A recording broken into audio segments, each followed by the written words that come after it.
Bonjour à tous, c'est le Killer qui vous parle donc pour la quatrième partie de notre vidéo construction consacrée à un ensemble de jeux Lego Ninjago sorti en 2019. Il s'agit de la référence en 1674, le Firefang, donc le croque-feu, et donc un croque-feu qui a pris sublimement forme la dernière fois, et donc on va continuer et sûrement achever dans cette partie-là, à commencer par une 2x6, car en effet maintenant il est temps de faire la tête de la créature, et là encore j'ai quand même hâte de voir ce que nous ont réservé les designers de chez Lego.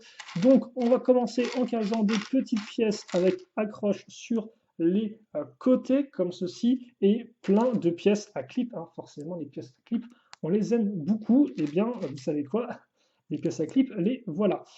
Donc, elles sont ici, elles sont là, et elles vont souvent servir à accrocher les dents ensuite. Donc, si vous aimez bien me voir rager pendant que j'installe des dents, eh bien, restez là.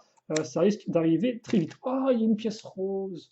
Donc, il y a une pièce rose 2x2 qu'on met là-dessus, qui sert uniquement de remplissage. Vous ne la verrez pas, effectivement, une fois le modèle terminé, bien évidemment. Quoi, peut-être vous... Bah non, parce que ça, c'est pas sa gueule, ça. Non, ce sera juste caché. Hein, ce sera juste caché, excusez-moi. Pour les amis du rose, les fans du rose, hélas, hélas, cette couleur disparaîtra dans les abîmes de cette tête. Puis, on va fixer donc cette pièce-là, une 2x4 lisse et courbée. Normalement, il y a un sticker à poser dessus. On le posera bien sûr, mais à la fin. Ce qui me permettra donc de voir le modèle terminé sans sticker et avec sticker au cas où vous ne voudriez pas les poser, même si honnêtement, pour ce type de modèle, je vous recommande de les poser, mais c'est vrai qu'il y a plusieurs raisons à ne pas vouloir poser de sticker, soit parce qu'effectivement c'est compliqué, soit pour une question de goût ou de principe, comme quoi un modèle doit bien rendre absolument sans sticker, ou soit parce que voilà, vous voulez réutiliser les pièces ensuite, et bon, forcément, avoir une tonne de pièces avec sticker dans sa collection, c'est jamais vraiment le top, à moins que les stickers soient, entre guillemets, assez génériques, un peu passe-partout, par exemple, des stickers qui vont mettre en avant un côté mécanique. Alors, ça peut être utile, par exemple, pour faire des robots ou faire des grosses machines, quoi. Mais là, effectivement, tout ce qui est sticker de feu, des fois un peu plus compliqué à utiliser, je peux comprendre. Tout comme d'ailleurs les stickers hiéroglyphes. Hein. Ça aussi, ça peut être un peu compliqué. Tout comme moi qui cherche une pièce qu'il ne trouve pas. Voilà, donc c'était une pièce à clip qu'il me manquait. Ensuite, donc, on va faire les côtés de notre tête. Alors, est-ce que ça sert d'œil, ça, ou pas, la petite pièce orange qu'on a mise ici? J'en sais rien.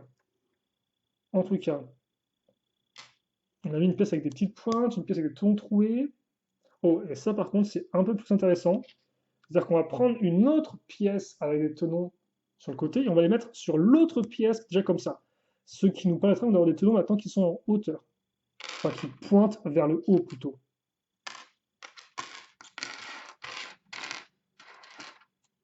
On va fixer ça ici. Alors, logiquement, je suis censé faire un côté après l'autre. Mais je me sens plutôt chanceux aujourd'hui. Donc, on va tenter de faire les deux en même temps. Oui, je sais, c'est complètement dingue, mais on va tenter. Et surtout, ce qu'on va faire maintenant, c'est caser l'œil. Donc l'œil qu'on va faire avec deux petites pièces quart de cercle. Donc pour une forme vraiment qui rend vraiment bien, qui est pile poil une forme de un peu d'œil de serpent. Donc c'est pas un souci.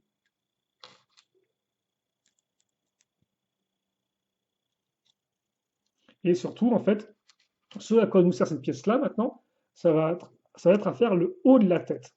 Et ça, c'est une très bonne idée. Et honnêtement, ça m'étonne parce que il me semble pas avoir vu cette technique sur des serpents auparavant.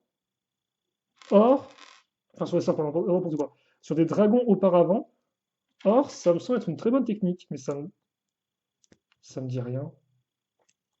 C'est bizarre, tiens. Ok, en tout cas, voilà le résultat. C'est pas terminé, ça, excusez-moi. J'étais déjà prêt à en finir, mais en fait, non, c'est pas terminé du tout, quoi. Parce qu'effectivement, maintenant, on va utiliser les tenons qui sont troués pour venir y fixer les petites pointes. Comme ça. Donc voilà, forcément, là, c'est l'accroche de pointe, donc c'est pas le truc le plus dingue de l'univers. Hein. Et les petites dents, des dents orange, des dents de feu, qui vont se mettre ici. Alors par contre, il y a un sens précis pour les dents ou c'est genre nope? Bah, je crois que c'est nope.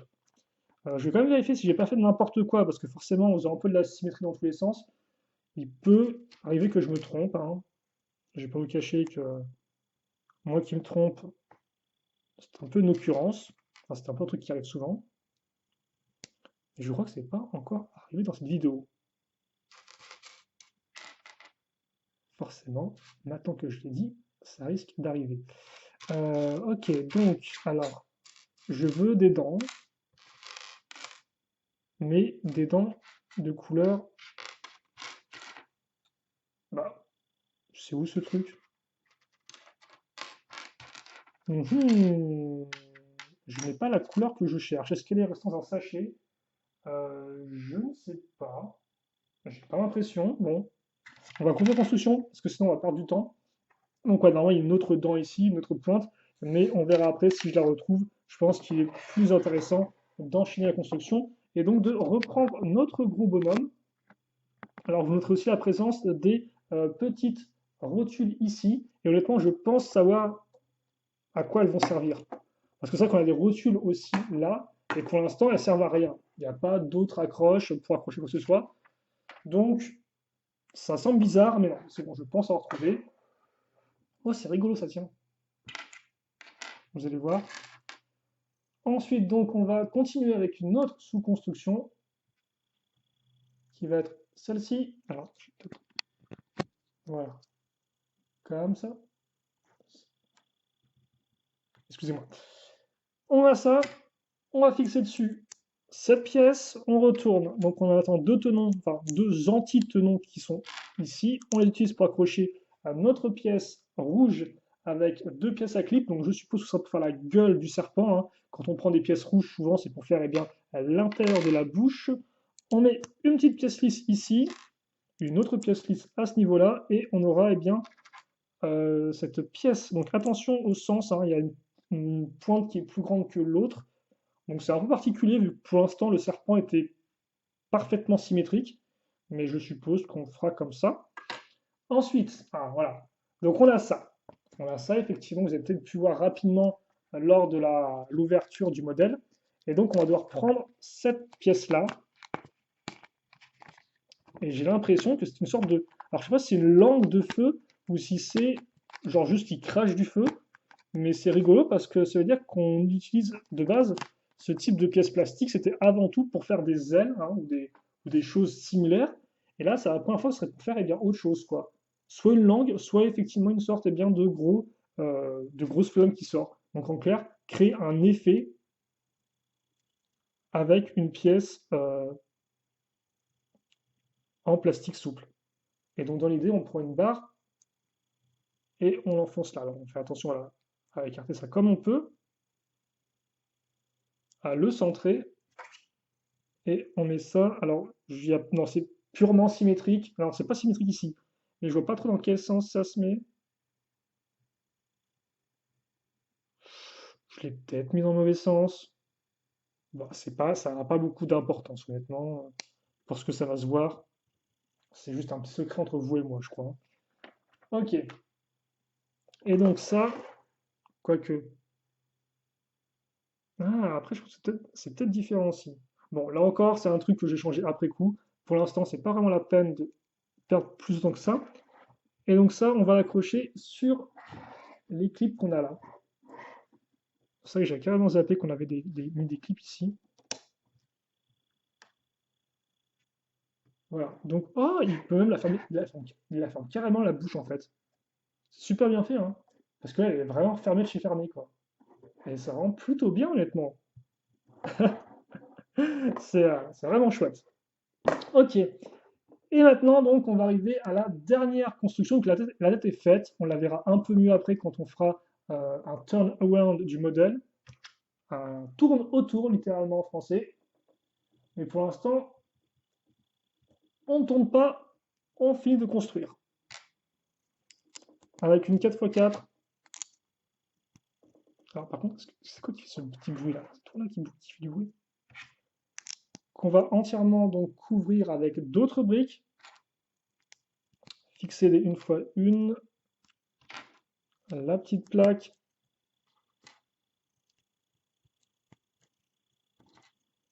Et on va mettre ces mains de bottes là dedans. Voilà.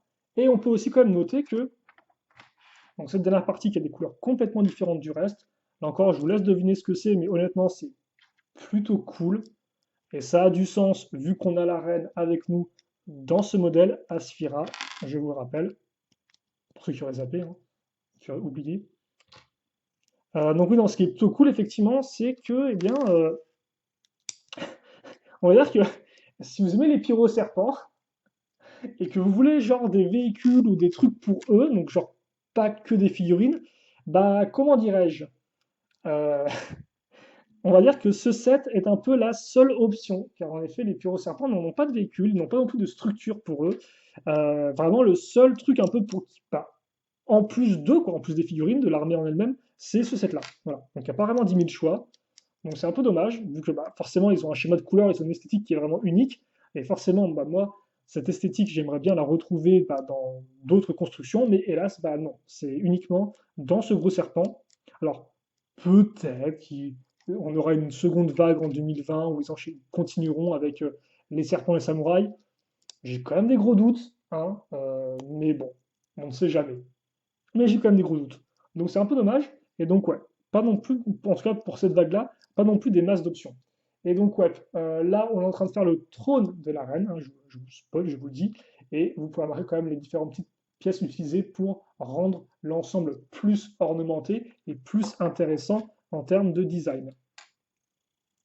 On va ensuite fixer, oh bah oui, pas forcément, parce que oui, vous dites bien, c'est bien gentil, mon petit laser killer, mais comment effectivement la reine, qui a des jambes particulières, fait pour se mettre sur une accroche 2 par 2? Eh bien, tout simplement en ne se mettant pas sur une accroche 2 par 2, mais en créant sa propre accroche 1 x 2, sur laquelle donc elle pourra se mettre. Hop là. OK. Puis on va peut-être enchaîner avec le dossier. Je ne sais pas si on a vraiment un dossier qui va monter ou pas, mais bon, on verra bien. Alors après, par contre, je suis en train de me rendre compte que je me suis un peu trompé parce que je disais que je, je parlais des pièces en plastique souple qui étaient utilisées auparavant uniquement pour les ailes et que là, c'était un peu la première fois que c'était un peu autre chose. C'est pas vraiment le cas, vu que rien qu'avec les parchemins, vous avez une utilisation différente de ce type de pièces, quoi. Donc, bon, peut-être une petite erreur de ma part. Mais ouais, c'est vraiment dommage que les serpents de feu n'aient pas plus de contenu pour eux, parce que même au final, les samouraïs de glace, bon, ils ont aussi une grosse créature qui est un gros dragon de glace, donc bon, on pourrait dire, ok, la contrepartie du gros dragon, c'est le serpent, mais les samouraïs de glace ont quand même une forteresse qui va avec, quoi. Donc là, effectivement, on n'a pas vraiment de pyramide ou autre qui va avec nos serpents. Ça, c'est plutôt cool. On va faire un petit x4, mais un x4 sympa, parce qu'un x4 plutôt cool à faire, enfin plutôt rapide à faire surtout, et qui rend bien. Et ça, bah, il n'y a pas mieux. Donc on va prendre nos petites pièces de bras.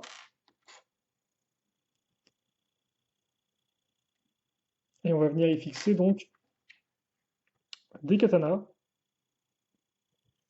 Et ensuite, ça, on va le mettre ici, comme ça, là, et bim. On va maintenant essayer de rendre l'ensemble un peu symétrique, toujours un peu compliqué à vue d'œil. Alors je sais pas à quel point c'est ouais, bon comme ça. De toute façon, je pense qu'on va très rapidement on va avoir un élément qui va nous permettre de mieux les placer, mais ça rend vraiment bien, très cool, et c'est pas terminé, car en effet maintenant, eh bien, on va retrouver à nouveau nos petites pièces de bras, sauf que cette fois-ci, on va mettre des barres un peu plus longues à l'intérieur, celle-là même, donc on fait ça. Alors, bon, par contre, ce type de construction, c'est toujours un peu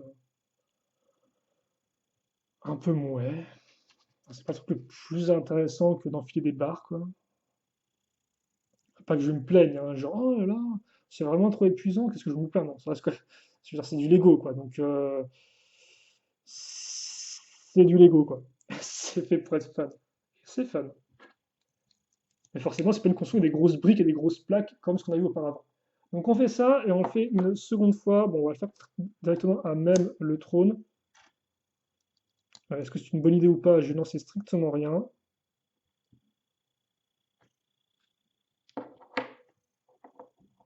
Alors,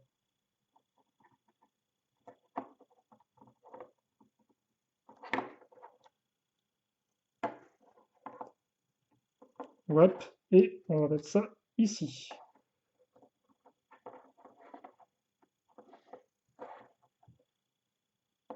Ok, je crois que c'est bon. Donc, alors on pourra ouais, l'ajuster un peu mieux après, mais pour l'instant, ça me semble plutôt propre. Donc, on a nos deux grandes tiges qui montent et qui vont permettre eh bien d'accrocher des fanions. Là encore, des fanions qui seront faits en plastique souple, c'est cela. Et d'ailleurs, je trouve que c'est la première fois que je vois le logo des pyroserpents. C'est des pyrovipères, je sais plus. Je sais plus si c'est des vipères ou pas. Bref. En tout cas, voilà pour ça. Et donc, dans l'idée, alors il y a un sens ou pas? Pas remarquer s'il y a un sens. Ah non, si, il y a un sens. Il faut faire attention à là où pointe en fait la flamme. Par rapport au mode d'emploi, il y a bien un sens, donc on va faire ça proprement. Et logiquement, c'est le côté. Ouais, si vous voulez, il y a un côté qui est vraiment visible, j'ai l'impression, et l'autre qui est un peu moins visible. Enfin, qui ressort un peu moins bien. Par contre, est-ce que je ne me serais pas trompé là? Ah non, c'est bon. Je peux l'utiliser ici, celui-ci.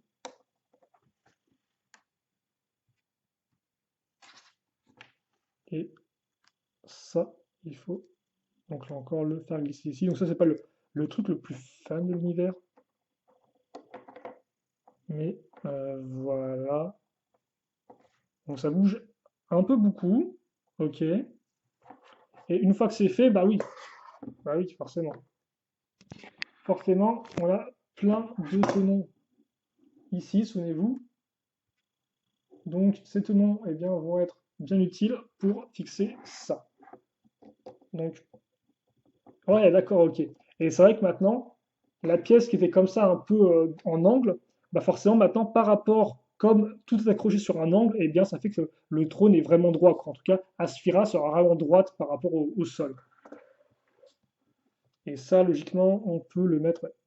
Là encore, on peut mettre les fanions vraiment perpendiculaires au sol. Ok, donc, maintenant qu'on a fait ça, notre serpent est plus ou moins fini. Il nous reste juste à prendre ces pièces-là et à les accrocher. Donc, on va enlever ça. Alors, il y a toujours un peu peur quand tu l'enlèves qu'il y a un truc qui ne passe pas comme il faut. Logiquement, c'est fait pour, donc c'est pas ce problème, quoi. Alors, par contre, qu'est-ce que je suis censé enlever? Parce que là, je suis en train de faire n'importe quoi. Après, il n'y a pas vraiment précisé le sens, c'est ça le truc qui est un peu.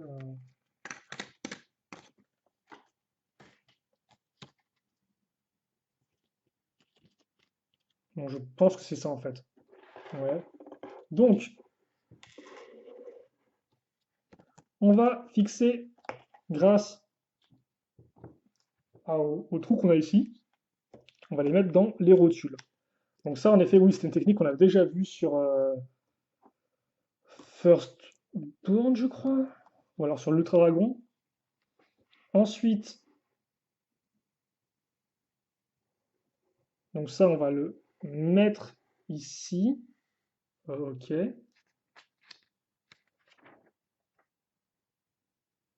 Attendez, je ressors un ball jaune qui traîne. Ah non, il est là, le ball jaune. Attendez, qu'est-ce qui se passe? Oh, quoi? Ah, d'accord, j'ai l'impression qu'on fait les deux en même temps. D'accord, donc en fait, on met ça, après on accroche l'autre. Ok, pourquoi pas de souci. On peut le faire. Il faut juste que je comprenne ce que je fasse, en fait, parce que si je comprends pas, c'est un peu compliqué et on risque juste de perdre du temps. Déjà, c'est vrai qu'en décrochant ça, j'ai pas pensé, mais on perd un peu de temps. Ouais. Donc, de ce côté-là, alors, genre, mes deux autres pièces.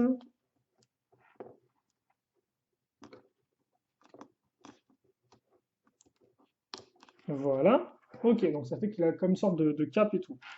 Donc dans l'idée, ça ensuite,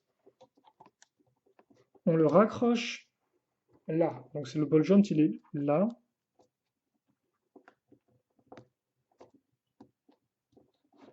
Ok. Dans ce sens, c'est un peu bizarre, ça tire un peu dessus, mais je pense pas vraiment qu'on ait d'autres moyens de le faire. Et ensuite, ça va venir s'accrocher là. Ok. Alors je pense que c'est ça, juste que ouais, c'est très bizarre parce que là, t'as le bol jaune qui est ultra proche en fait comment dirais-je, de la barre. Alors, est-ce que tu peux genre tenir par contre, s'il te plaît, genre faire au moins l'effort de tenir? Attendez, parce qu'il faut vraiment que, comme ça, je pense que c'est bon. Et donc logiquement, c'est bien. Alors attendez, là effectivement, peut-être que j'approche un peu mieux. Voilà, que je plie peut-être ça un peu mieux vers l'intérieur, peut-être. Ok. Alors, il y a des trucs qui tombent, du plastique. Et voilà donc pour le dragon. Alors c'est vrai qu'on voit quand même un peu la partie vide sur de face. À moins que c'est moi qui l'ai mal mise. Mais je ne crois que c'est bizarre, hein, parce qu'on dirait ça. Non, non, c'est ça, hein. Je pense. Oula, je suis pas entièrement sûr de ce que j'ai fait. Parce que non, j'ai. Hum. Bah écoutez, je verrai, mais en fait j'ai l'impression que ça, c'est pas censé se mettre comme ça. Mais on va enchaîner de toute façon et on verra ça après, je vous en parlerai si j'ai changé entre-temps. Mais ouais, j'ai l'impression que je me suis peut-être trompé par rapport à la façon dont ça pivote. Je pense pas qu'on soit censé voir les ball joints en fait. Je pense que le tissu passe par-dessus.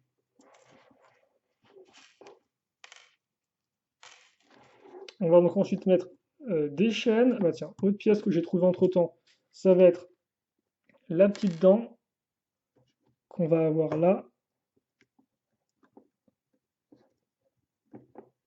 comme ça. Et ensuite, on va mettre donc sur les lance-tenons des petits tenons, forcément. Et je crois que c'est presque tout. Il reste une dernière chose à faire, donc qui n'a rien à voir avec le serpent. C'est une petite structure qui est ici, donc une 4x4 circulaire. Et donc, ouais, ce sera notre dernière construction du modèle. Donc, j'ai un peu menti quand j'ai dit que serpent n'avait au final que le serpent, enfin, que le gros serpent, quoi, parce que non, ils ont aussi un petit hôtel. Bah, forcément, ça manquait les petites structures sur lesquelles on accroche des armes. Bon, je suppose qu'ils ont deux hôtels, vu qu'il y a aussi une sorte de morceau d'hôtel qu'ils partagent avec les samouraïs de glace dans le pack de figurines Serpent Samouraï. Donc ouais, là par contre c'est uniquement serpent avec des petits éléments de feu sur les côtés. Et c'est vrai que c'est dommage parce que effectivement même si le côté feu-glace n'est pas entièrement nouveau, on pensera forcément à Shima en Lego qui avait aussi une thématique feu-glace. Là comme en termes de design ça n'a strictement rien à voir, vu qu'on a clairement des serpents inspirés de l'Égypte antique, bah, c'est quand même dommage qu'on ait pas eu ouais, des véhicules, quoi, ou autre chose. Après, tu me diras, c'est vrai que c'est vrai que c'est un peu bizarre, parce que c'est vrai que effectivement, dans un sens, c'est aussi logique qu'on n'ait pas eu de véhicule, parce que il est vrai que les serpents de base en 2012, c'était uniquement la tribu des serpents blancs, si je dis pas de bêtises, qui pouvaient créer des véhicules en mordant dans des choses, enfin, qui pouvaient serpentifier des véhicules. Voilà. Après, les guerriers vermillons, bah, c'était en effet aussi plein de petits serpents qui pouvaient bah, visiblement entrer dans des véhicules. Je crois que c'est Borg qui avait fait leur véhicule, je pense avoir sûr de ça. C'est Borg qui a fait le feu d'acier ou c'est aussi lui qui a fait leur véhicule en plus du feu d'acier. Mais là, ça se trouve effectivement des serpents égyptiens qui existaient à une époque où il n'y avait pas de véhicule. Il y a fortement moyen effectivement qu'il n'y ait pas de véhicule, quoi. Entre guillemets, l'explication du pourquoi du comment serait logique. Mais ça n'empêche pas quand même qu'ils auraient peur d'une structure. En attendant, voilà donc le petit hôtel avec un sceptre, avec un cristal au bout. Est-ce que c'est important dans l'histoire ou pas? Je ne sais pas, on peut supposer que oui, mais en attendant, eh bien voilà donc ce qu'on a pour le petit hôtel. Et donc en plus de ça, on aura plein de pièces à la fin. Donc plein de 1x1, forcément, vu que le trône était bardé de pièces 1x1. Alors vous aurez aussi des munitions en prime, hein. Alors par contre, ça, effectivement, je pense que c'est moi qui ai... Ah oui, non, c'est moi qui ai oublié de le mettre au-dessus de la tête. C'est fait. Mais ouais. Katana, barre, main de botte et des petites 1x1 en vrac. Et donc nous, on va tout de suite voir ce que rend le serpent avec un petit turn around sans sticker. Et c'est tout. Et chose première, chose due, donc voilà le petit turnaround qui va bien, donc quelques petits ajustements entre-temps forcément. Donc oui, je m'étais bien trompé au niveau de l'accroche de la crête entre guillemets du serpent, hein. Vous êtes bien censé faire partir la partie plastique d'arrière en avant, donc on est bien censé ne pas voir effectivement les bols jaunes quand on regarde, enfin les bols jaunes ou les rotules quand on regarde le modèle vu de face. Donc on doit le faire aussi bien pour les rotules qui sont en bas que pour celles qui est au milieu. Donc, ce qui explique aussi peut-être pourquoi j'avais autant de mal un peu à les enfoncer. Mais là, donc, plus de problème. Et donc, en effet, ça couvre bien mieux déjà les rotules et aussi les côtés du serpent. Donc, pour un résultat qui est vraiment très, très propre. Et je me rends compte que monsieur est bien, elle est en train un peu de partir dans tous les sens. Aussi, les chaînes qu'on a mises à la fin, hein, c'était eh bien, pour les raccrocher au personnage. Donc, on comprend un peu mieux pourquoi notre pyro-chasseur avait une accroche à tenon dans le dos. C'était eh bien pour y accrocher tout simplement sa petite chaîne. Donc après, on peut se poser la question, est-ce que c'est les serpents qui font avancer le gros serpent ou est-ce qu'ils sont juste un peu en esclavage? Connaissant l'Égypte antique, c'est possible qu'on soit plus un principe d'esclave. En tout cas, voilà donc pour notre serpent. Mais maintenant, ce qui va être forcément intéressant, eh bien, c'est de le voir avec ces petits stickers. Et voilà le résultat donc du modèle avec le autocollant posé, même si forcément là on peut pas vraiment les voir, hein. Mais attendez, on arrive, on arrive. Et donc les voici, waouh, incroyable, avec en plus Asphira donc qui bien préside sur son trône de reine comme il se doit. Notez aussi que j'ai un peu mieux replacé les petites pièces d'aileron, hein, pour les mettre plus contre la crête, vu que en effet avant j'ai laissé vraiment tout droit. C'est vrai que le mode d'emploi ne précise rien, mais si on regarde à l'avant sur l'illustration de la boîte, on se rend compte quand même qu'effectivement, ils sont un peu pliés, un peu mis de biais, et forcément, ça rend quand même un peu mieux que tout droit. Donc, excusez-moi pour le petit turnaround un peu tout carré que je vous montrais juste auparavant. Et forcément aussi, un truc sur lequel je pourrais revenir avant qu'on se quitte, c'est les articulations assez rapidement du modèle. Donc, bien sûr, il peut ouvrir sa gueule comme ceci, si j'y arrive, merci. Voilà, il peut ouvrir sa gueule. Bien sûr, il peut aussi bouger la tête un peu de gauche à droite ou de bas en haut. Et surtout aussi, on pourrait croire de base qu'il est vraiment ultra fixe, hein, un peu comme l'était à l'époque le Grand Dévore, mais pas forcément, car en effet, eh bien, vous pouvez, si vous le souhaitez, bouger cette partie-là, donc avec l'écran, et il n'y a aucun problème en fait, parce que comme ça, c'est rattaché sur un système de barre, et bien ça coulisse sans problème, et même la partie qui est à l'arrière, et bien pivote avec le mouvement. Donc si vous voulez, eh bien carrément faire partir la tête vers le haut, vous pouvez, il n'y a aucun souci, vous pouvez le faire, hein, et il n'y a pas de problème de pièces qui coincent ou autre. Donc c'est plutôt cool à noter, vu qu'en effet, je ne sais pas si c'est fait exprès, vu que ça n'a pas l'air d'être mentionné sur le mode d'emploi, ou même à la boîte, mais en tout cas, vous pouvez le faire. Alors forcément, à chaque fois que vous rétablissez la tête en avant, il faudra penser aussi, hein, bien sûr, à bouger cette petite pièce-là, à nouveau aussi en avant, la rabattre à l'avant, parce que sinon, eh bien, elle restera en position comme ça, un peu à l'arrière.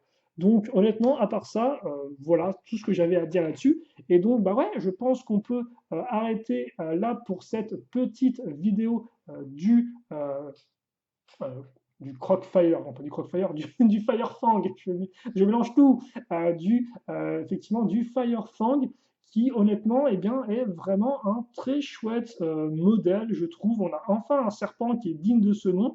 C'est vrai qu'après le Grand Dévore, qui était un peu, bon, pas tip top. Là, on a enfin quelque chose de vraiment impressionnant. Alors, forcément, l'espèce de grande collerette joue un peu, mais pas entièrement, je trouve, parce qu'effectivement, même sans ça, même sans ce côté imposant, il en reste une construction qui est vraiment super intéressante. Mais bref, je ne vais pas non plus parler plus que ça, on a déjà assez parlé comme ça, et de toute façon, on aura l'occasion à nouveau d'en reparler lors de la vidéo review. Donc, moi, je vous quitte là-dessus. Questions, commentaires, bien sûr, n'hésitez pas à les poser, j'y répondrai avec grand plaisir, comme d'habitude. Et puis pour le reste, eh bien, nous, on se retrouve très prochainement pour de nouvelles vidéos. Portez-vous bien, passez une bonne journée, une bonne soirée, une bonne tout ce que vous voulez, et à la prochaine. Salut à tous et à toutes.